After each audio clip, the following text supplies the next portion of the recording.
YCP తీరుని తప్పుబడుతూ CM Chandrababu తీవ్ర ఆగ్రహం వ్యక్తం చేశారు. ప్రభుత్వంపై తప్పుడు ప్రచారం చేస్తున్నారంటూ మండిపడ్డారు.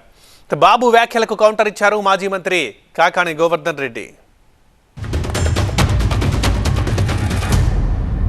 మర్యాద చెప్తే మర్యాద కూడా లేదు, వీళ్లకు మర్యాద తెలుసుకునేది నేర్చుకోవాలి.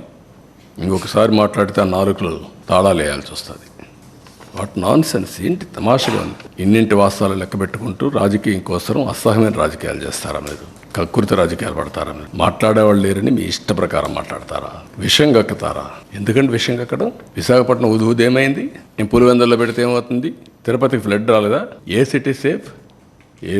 నెల్లూరు రాలా? What are you talking? నోటికి కాదు చంద్రబాబు తాళం వేయాల్సింది. నీకు గనక నువ్వు చెప్తావు నేను తుఫాన్లు ఆపేస్తాను, ఏది వరదలను ఆపేస్తాను, ఏది ఉధృతంరాని నా దగ్గర టెక్నాలజీ ఉందని, నీకు చేత అయితే ఆకాశానికి తాళం వేయి, లేదా కృష్ణాకి సంబంధించినటువంటి ఆ కృష్ణా నదికి తాళం వేయి.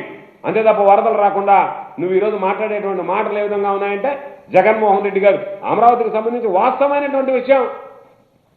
ఎందుకు నీకు అమరావతి పేరు చెప్తే అంత కోపం వస్తుంది? పాపం. ఆయన ఒక జీవో ఇచ్చాడు, ఆయన ముఖాన్ని తగిలిస్తా రాష్ట్రాన్ని తిప్పేదానికి. ఆ జీవో పెట్టి ముఖంలో తగిలిస్తే ఆ జీవోని కాకుండా ఏం అమలు చేసావో చెప్పాలంటే పోలే. నేను స్ట్రైట్ కోసం అంటే ఆయన బాడీకి గట్టేసి తిప్పుతాం ఆ జీవోని. ఏ జీవో ఇచ్చాడో మీరే చదువుకోండి ఒకసారి పేపర్ వాళ్ళు. మీరు కూడా చదివితే మీకు కూడా ఒక ఐడియా వస్తుంది. అప్పుడు నేను చెప్తాను. ఇలాంటి నేరస్తులకి నేను చెప్పేది ఏంటంటే, బాబాయిని చంపి నారాసుర రక్త చరిత్ర పెట్టేసి తప్పించుకోవాలని ప్రయత్నం చేస్తే అన్నిటిని జరగవు. ఎన్ని తప్పుడు పనులన్నీ చేసి వేరే వాళ్ళ మీద దోసేయాలనుకుంటే జరగవు. ఆ రోజులు అయిపోయినాయి. చెవికి కట్టి చూపిస్తాను ఊరంతా తిప్పి, పిచ్చిగా అనుకుంటున్నా. మెడికల్ కాలేజీలకు సంబంధించి చంద్రబాబు అనేటువంటి మాట, ఆ జీవోలు జగన్ గారి చెవుకు చుట్టండి అని అన్నారు. జగన్మోహన్ రెడ్డి గారి చెవుకు కాదు చుట్టాల్సింది. నీ సెక్యూరిటీ కన్నా